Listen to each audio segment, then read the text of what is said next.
Welcome to Contemporary Retirement. Contemporary Retirement is a public interest program focused on the retirement community.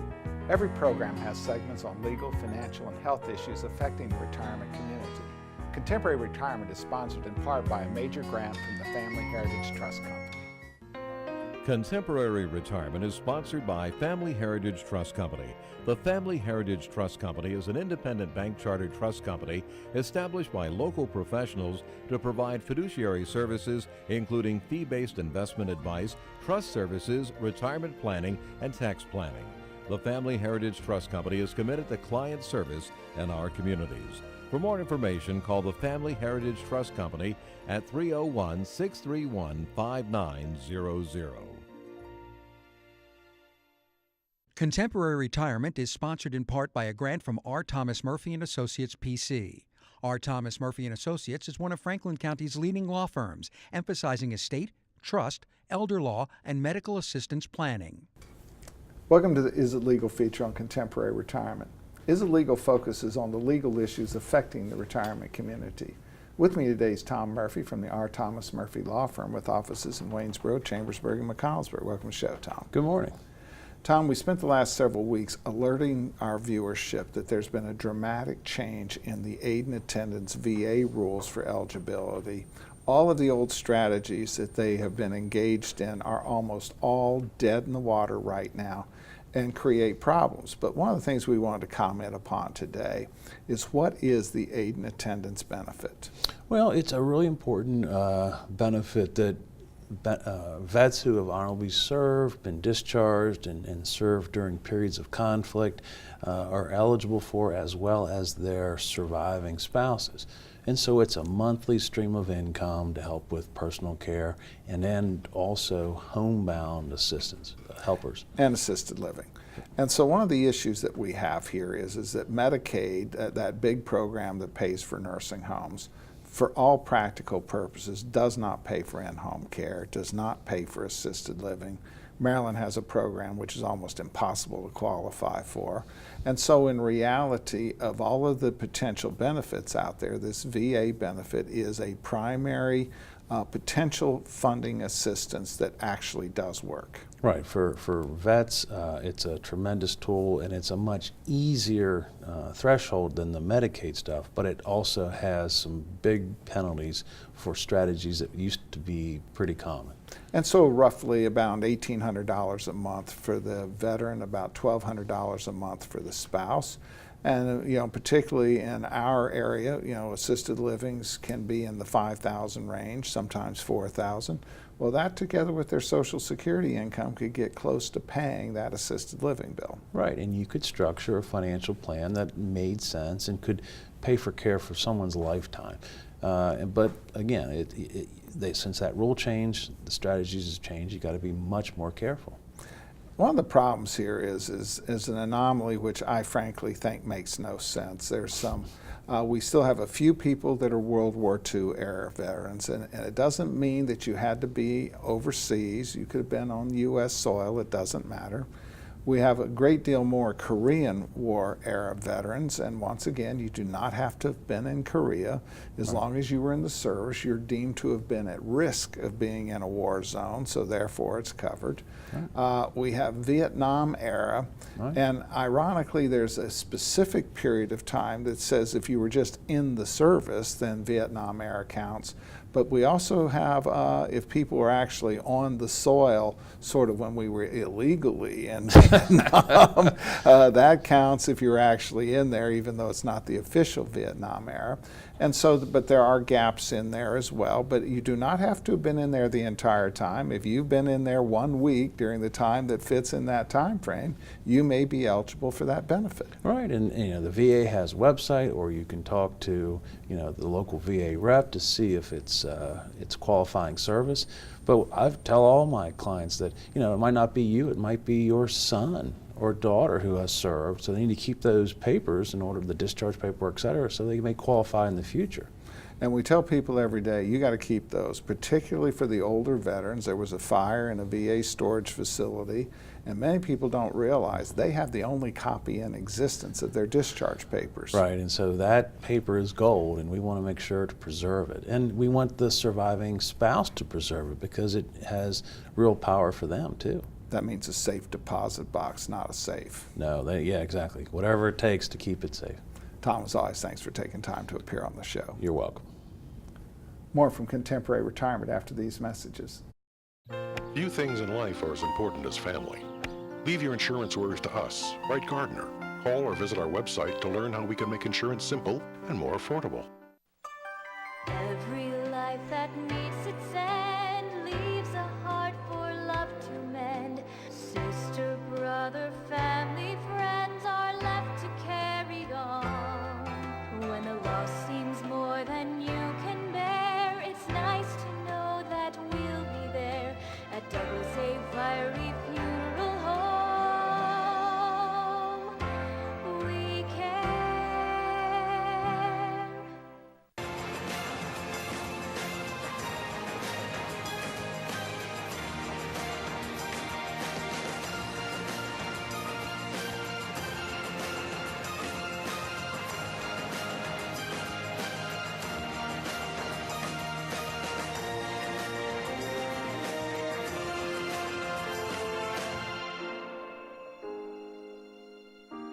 Call Ed Lowe to help put your mind at ease.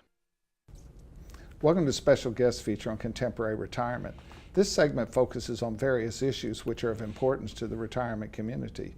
With me today is Ernesto Lopez, Chief Executive Officer, Hospice of Washington County. Welcome to the show. Thank you, Mike. Thanks for having me.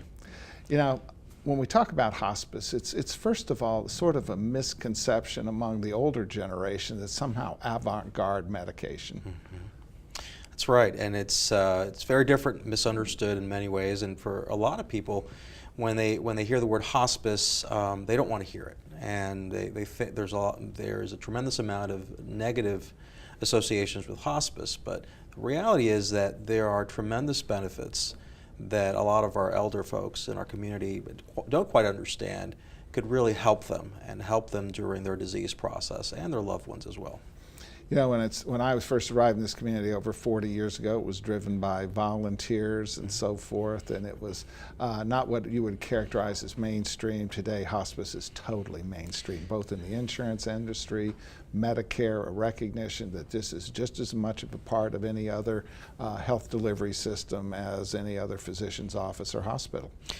Absolutely, and I would say it's a critical part of when we start thinking about the future of healthcare and looking how the cost structure of healthcare has evolved and the uncertainty of how that's going to develop. Hospice and palliative care will play a very important role in defining that and helping improve that structure. And you know, one of the interesting things is that one of the real benefits of hospice that I find in my clientele is that people are not prepared for end of life. And frankly, the health delivery system is more focused on therapeutic treatment than they are sort of a recognition that the ship is now sailing and we need to figure out how to manage that in the most effective way. Absolutely, and it's one of the things that you said it exactly the way it is. Healthcare, mainstream healthcare, is a curative journey for patients and families. And once that journey has ended and there aren't any options, or we start looking at preparing for end of life, they're not prepared or wired to be able to handle that. And so that's where the benefits of hospice and palliative care are so important in that journey. You know, one of the challenges that we have here is this perception that I have to give up on my loved one, and many times that delays the engagement of hospice. It does, and what we've seen is, in many occasions, if we engage with hospice early or even palliative care early on, we see that patients actually live longer. We get them out of that cycle of medications and visits into the emergency room and visits to their doctors on a regular cyclical basis, and now they're at home. They're with their loved ones. They feel better. Families are able to really take advantage of that time with them, and their experience and their journey is very, very different than it would be otherwise. And most people have a desire to stay in their own home, and that is part of the mission of hospice, is to assist people if that's going to be possible. Absolutely, and that, 97% of our patients are being taken care of either in their home or in a nursing home, which is considered their home. And the inpatient facility, Dewey's House, which we started this year, we've about 9 months now that we've been up and running. It represents a very small part of what we do, but it's a very important part, because you have patients that have very complex symptoms, patients that really should be in a hospital structure or setting, but they're in hospice. Having an inpatient facility allows us to take care of those patients, provide 24/7 support, have physicians, nurses there taking care of their needs, and really, it really helps support a complete hospice experience. So that's a person who cannot be taken care in their home, but we want to emphasize that signing up for hospice does not mean signing up for Dewey's House. That's correct. Dewey's House is the example I love to give people in the community. Is you think of Dewey's House like an intensive care unit for hospice. The goal is to be there for a couple of days, stabilize our patients, get their symptoms under control, and the goal is always to get them home. And that is a family environment, not a nursing home. That is absolutely correct. And what do I mean by that? We are open, which means that families are welcome to come, to stay, to be with their loved ones. There aren't visiting hours. There aren't limitations. We invite pets. We invite friends, families, children. It's an environment that's meant to really embrace and engage the family. And even though we're managing sophisticated symptoms, and we're managing challenges with healthcare challenges with their loved ones, having that environment designed and available to support them during that journey is critical to our mission. And you have a new mission. Advocating for patients has been a traditional, but you have a new mission called palliative care. Tell us a little bit about it. We do. Palliative care is not well understood throughout the country. There are many definitions of what palliative care is. And in essence, palliative care is when you have someone that has complicated symptoms and they are receiving curative treatment as well. So they may be on a curative pathway, but they have symptoms that maybe aren't being managed by their specialist or by their primary care physician on a regular basis. And so they're ending up in the clinic, they're ending up in the hospital for treatment. Palliative care allows us to manage those symptoms. We have a clinic where they can come and see us. We visit patients in their homes. We have nurse practitioners and physicians that do that. And in many ways, it prepares patients that as their disease process progresses and they don't get better and they don't improve and they end up in a hospice track, it's an easier transition for them to go from palliative care to hospice care. And as we wrap up here, and we're running out of time today, it does not require a 6-month diagnosis in the traditional hospice. It does not. We see a variety of different types of patients. It's any symptom that's a challenge, that's been difficult to manage. We work very closely with our primary care physician. It's not a program. It's just a service that allows to supplement the work that's already happening on the curative side of healthcare. Ernesto, I want to thank you for taking time to appear on our program. Thank you so much for having me. More from Contemporary Retirement after these messages. Tranquility at Fredericktown Assisted Living and Memory Care provides a warm, home-like atmosphere that promotes daily life enrichment. At Tranquility, our medical director is a geriatric physician. Our professionals support and understand the various stages associated with Alzheimer's and dementia. We have on-site physical, occupational, and speech therapists, as well as around-the-clock licensed nurses. For more information, give Tranquility at Fredericktown a call today, because everyone deserves great care. Let us do the caregiving so you and your loved one can embrace life again. Come on, Dad, let's go! We're gonna be late! Hurry!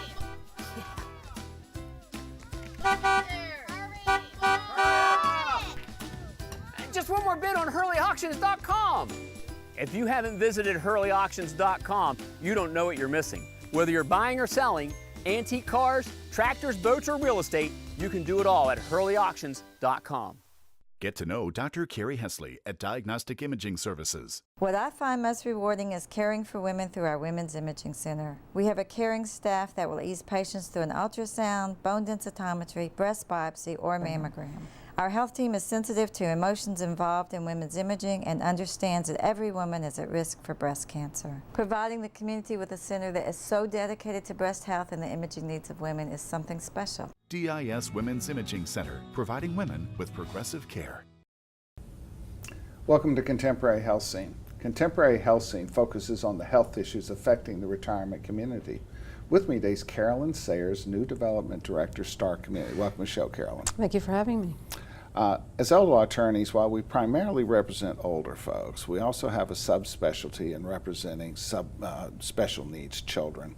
And so we've had a lot of involvement with your organization over the years, and it's really a unique, beautiful organization providing support to special needs children. Tell us a little bit about it.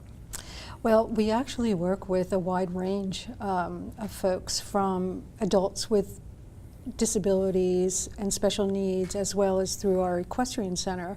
We work with children with special needs and behavioral disorders, and we also have a program for veterans with PTSD and all right, well, let's talk about the basics of the programming. So I know you have a day program. Tell us a little bit about it. So our day program is, we have about 80 folks in our day program, and that's one of it's our largest program. And these individuals have left the school system, and they're at a point in their lives where they're figuring out what their next step is. So the Board of Education in Maryland, speaking to Maryland, has a responsibility to provide a support mechanism till age 21. Once they're at 21, they're out of the system. And so what happens is that we have people with disabilities of varying levels, and you provide programming for them after that age.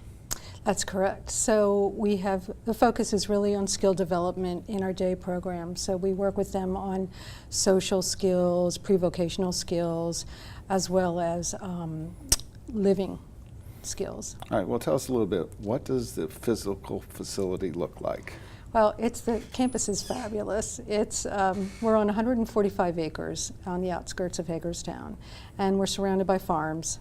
So we have an equestrian center, we have a therapeutic farm, we have a pond where our folks can fish, we have a sensory trail, walking trail, we have 2 greenhouses, an indoor pool. All right, and so what they do is they come for the day program for people who many times still residing with parents or perhaps a family member who is able to support them. But one of the great challenges we have in dealing with people with lifelong disabilities is they're 20, 30, 40 years younger than their parents, who are more often than not willing to step up and be that support structure, but there's somewhere in there's a time frame that's going to expire out. Yes, and so for individuals whose parents are no longer able to meet their needs, we have a residential program. So our folks live in 11 houses that are on our campus, and it's a wide range of different types of homes. They're not dormitories, they're not hospitals, they're not assisted living, they're actually residents located on the farm. Correct. They make their meals, they bring their own furniture for their bedrooms, and the goal is really independence and self-sufficiency. And so within the home is 7x24 support for them, but they actually are living in their own home in that environment. That's correct. And then they're also engaged in the community. They go out to the community for events, they can go to church, they go on vacations. And then you also try to keep them engaged. I'm going to bring up some pictures here as we're talking about this, but you try to keep them engaged. Most of them have a job, but now this doesn't have to be a job. What's this? So this is actually, one of our residents is on the sensory trail. So that's a trail that they can walk and experience all kinds of different kind of stations. In this case, it doesn't look like that particular gentleman is walking, but is fully handicapped accessible, so anybody can go on. Anybody, and it's open to the community. And then also I happen to know that you have a very unique swing set, which I love. We do, yes. So you can actually sit in a wheelchair and swing. That's cool. Yes. We also have music therapy. And we can see, obviously, she's enjoying the music therapy. All right, and then what do we have here? Looks like some more music therapy. That music is a big component of our, definitely for our day, but all our individuals have that option. But you also, to the extent possible, they have jobs and they actually get paid. We do have work crews that go out into the community and do perform tasks. All right, and then lastly, one of the things that you're most famous for is? Yes, and I would agree with that. So we have that program is actually celebrating 20 years this year. That's the equestrian program. That is the equestrian. And everybody can ride.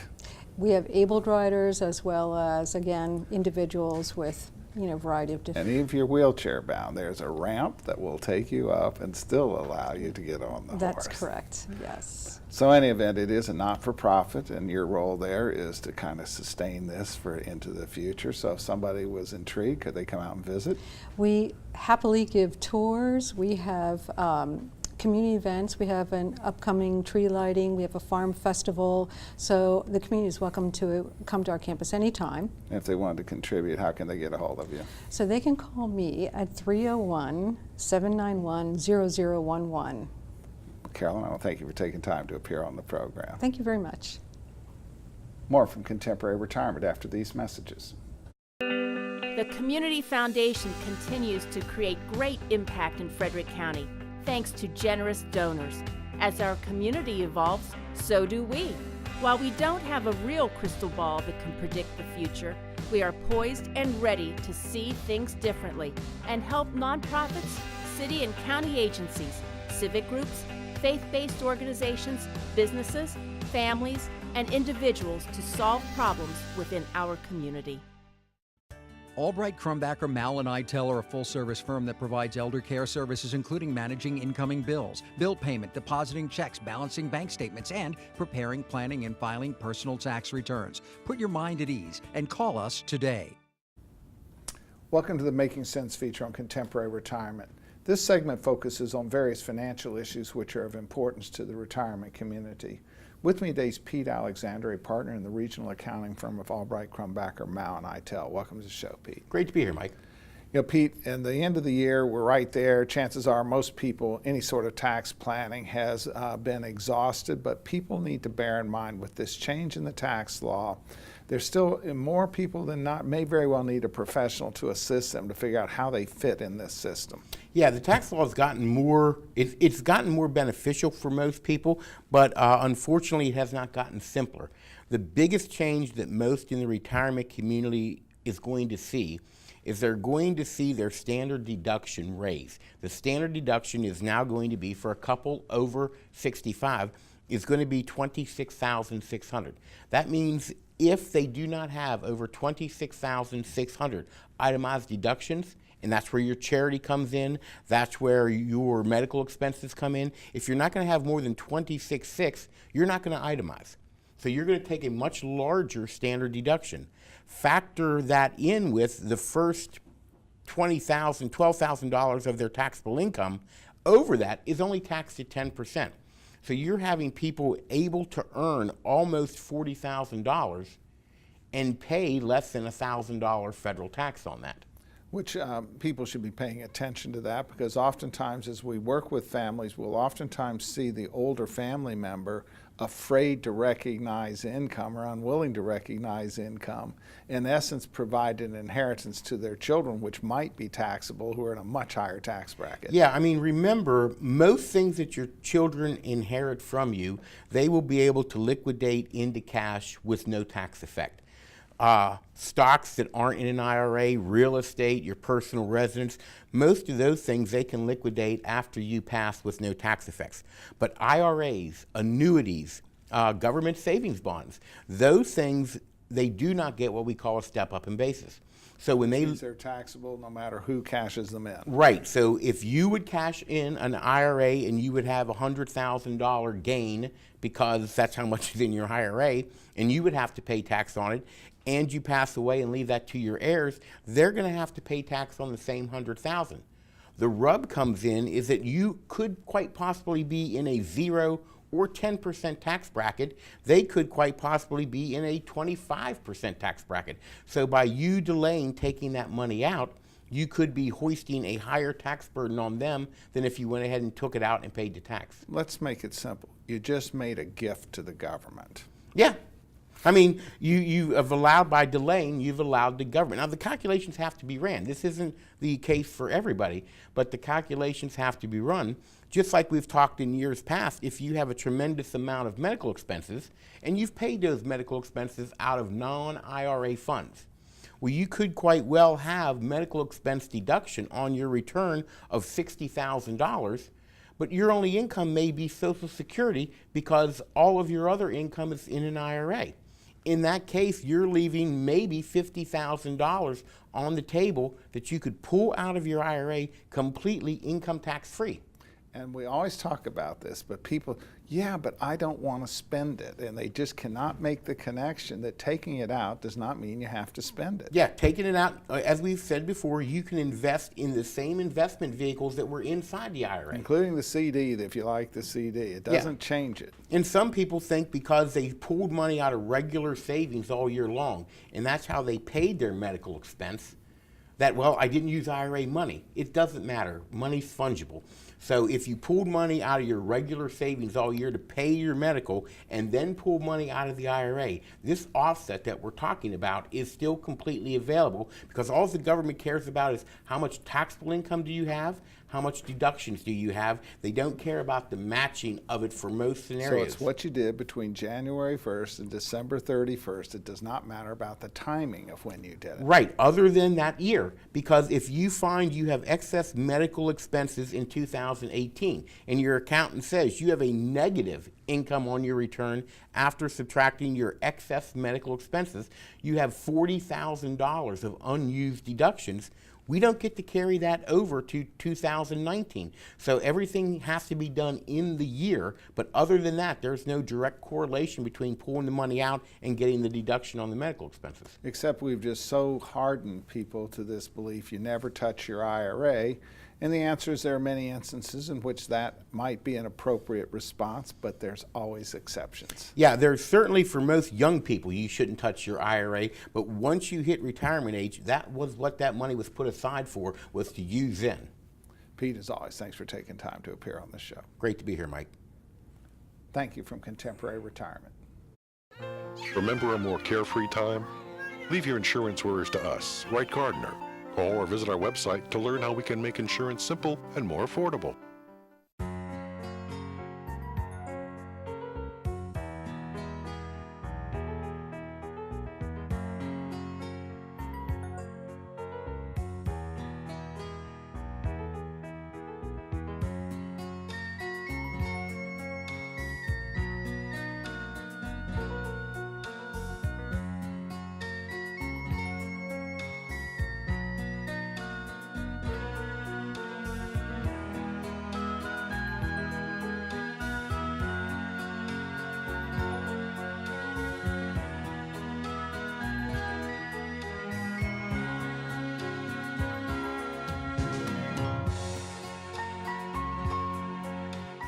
These days, it seems like everything's online, and filling out claim forms and receiving and paying bills online isn't always easiest. That's why we at Quality First Insurance encourage you to just give us a call. Let us help.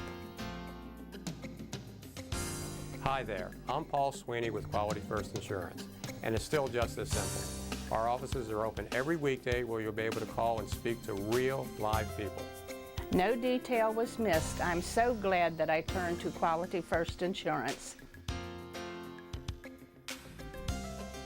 I've recommended Quality First Insurance to my friends who've been just as satisfied.